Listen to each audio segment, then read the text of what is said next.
A game dev tip on saving object states between rooms in your game. By default, when a player enters a room, all objects reset to how they were originally set up in your editor.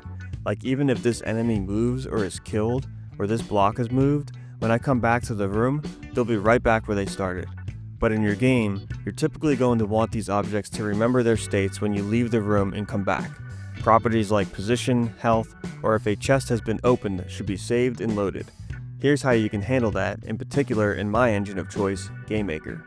At the start of the game, initialize a global struct called persistent data, somewhere in an init script.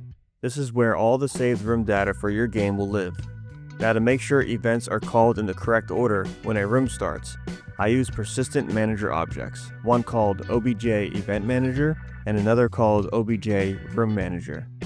The event manager has a room start event that calls a custom user event for certain objects, including the room manager.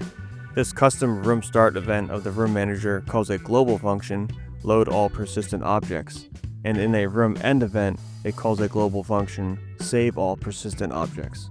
These functions loop through all instances in a room that require persistence, and call either load object persistence or saved object persistence depending on if the room is starting or ending. By the way, all object assets used in this setup have a tag called persistent in the asset browser, and there's this little helper function to return all of the assets with this tag. When the player enters a room, load all persistent objects is called by the room manager, which checks if the room has a struct in the global persistent data yet. If it doesn't, it creates an empty struct for that room.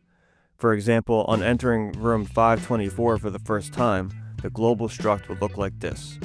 Now when the player leaves that room, the room manager calls save all persistent objects, and any object tagged as persistent, like this block, saves its properties into the room struct inside the global struct.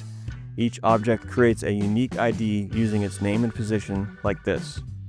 The global struct then updates to store the object's current properties like position, health, or image index.